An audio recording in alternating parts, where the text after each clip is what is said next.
Hi, and welcome to On the Road with Bobby Halton, and today we're at FDIC, the Fire Department Instructors Conference for 2007, and it's my great pleasure to have my friend and Battalion Chief for the Fire Department of the City of New York, the son of the legendary Ray Downey, and now a legend in his own time, about that. Joe Downey. Joe, thanks for being here. Thank you, Bobby, for having me. And we'd like to just say hi to the missing Downey brother, Chuck, and we're hoping that Chuck gets well soon, dealing with an inner ear infection or an inner ear issue. And yes.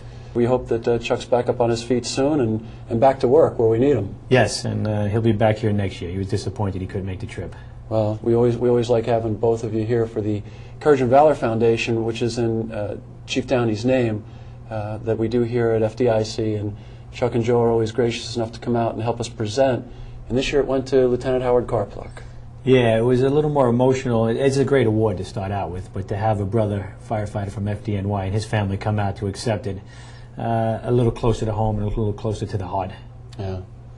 Howie, for those of you that don't remember, Howie lost his life in August at the collapse of the 99-cent store while he was operating hand lines and they were extinguishing the remaining body of the fire. What was so moving was how Howie spent his last few moments. He wasn't concerned about Howie Carpluk. He was concerned about the firefighter who he was training, his probationary firefighter. Yeah, I would just help with Rescue 3 before we came out and talking to the guys in Squad 41 and Rescue 3 about the incident.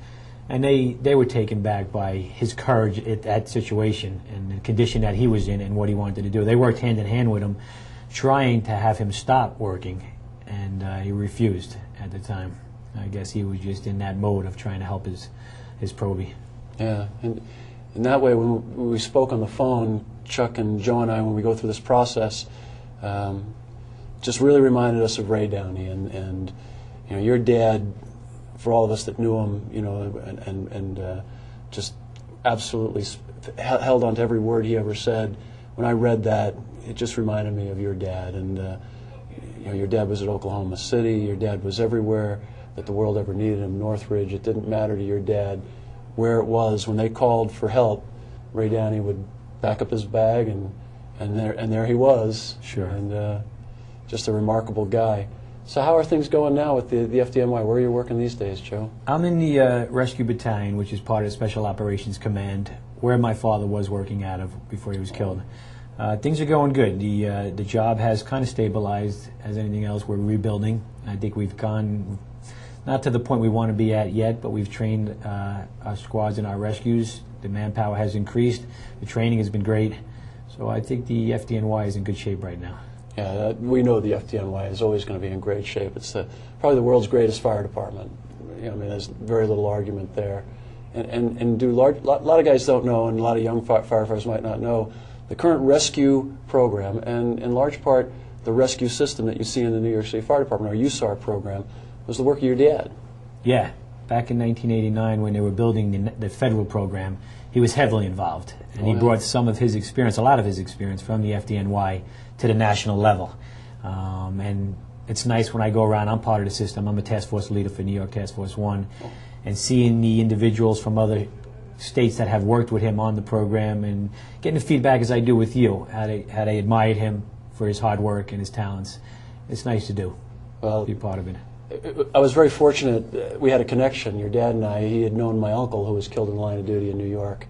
And your dad was a probie when my uncle was not a senior man, he was already an engineer, but he remembered him, he remembered the event, and he remembered it was one of the, for him, it was one of the first line of duty death events that he experienced as a firefighter.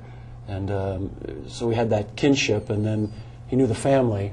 In the Bronx in New York, it's hard not for the families to know one another, especially when you have multiple members in the same job. So it's always great to see him. One of the ways that firefighters, especially New York area firefighters, can remember a little bit about Ray and help to keep Ray's foundations going, and there's several of them, not just the Courage and Valor Foundation. There's also the Ray Downey Scholarship Foundation and the Fun Run, which is coming up on Father's Day, right? Right. After Dad was killed, we wanted to do something in his memory that the family would do. And the family organizes a Father's Day run every year, and my brothers and sisters with my mom, and it's grown to over 2,000 runners almost we're going to have this year. which for a 5K run, I mean, you're a runner, Bobby, you know it's a good crowd. That's a good crowd. And it's just not a run in itself. It's a family event, a community event. We have the bouncies for the kids. We have a barbecue, a DJ, raffle prizes, and the old beer truck, obviously. You know, we get quite a few firemen. Last year we went through 13 kegs of beer in about 3 hours. So it's not your typical fun run. No, it's not it's your actually typical fun. fun run. Yeah, You can have a lot of fun. At the end of it, it's actually fun. So. But with the money we raise from there, my mom is in control of it, and we give to foundations that my dad was associated with or felt strongly about. And we hope to raise $22,000 a year, and each year we give that money out, whether it be a sick child in a neighborhood that needs, the family needs money, or the Burn Center Foundation, or the Mighty Lions. We find our foundations that need it, and everything we make is given out. And every foundation that has Ray's name on it, including Courage and Valor, does exactly the same thing. No one has a job working at the Courage and Valor Foundation. No one makes any money. Even the speaking tours that we have firefighters that go out and speak and donate their money to the foundations. And so if you want to help the foundations, you want to come to the fun run, if you're a speaker out there and you want to hook up with Courage and Valor and do something good in Ray's memory, and Ray's memory is really about the fire service, please reach out to either Joe, Chuck, myself. We'd be happy to get you into the system. I'm going to try to make it this year. I'd love to be there. I'll be in that. Now we're not Clydesdales anymore. I think we're into the elephant category. The Masters category, Masters, but that's only like 40 and over, though. That category. Well, now we got to have like the senior Masters. Yeah, but we have different categories such as top firefighters, top Marine. We have military categories, police officer categories. Top editor. We don't have that yet, but we can do that for you. We can do that for you. Hey, Joe, we just want to thank you again, and again, quick recovery to Chuck. We hope that everything turns out great for him. We want to see him back here again next year. Yeah, to your mom and the rest of the family, we're always thinking of you. We're always thinking of Ray. Ray set the bar for what gentlemen should be, what firefighters should be. Not just visionaries, not about themselves, about the fire service and about our customers. And we thank you for that. We thank you for all your hard work. The Downey family appreciates what everybody does in my dad's name. And we're proud of it. Well, we're proud to do it. God bless you. Thanks, Bobby. Thank you for watching On the Road with Bobby Halton.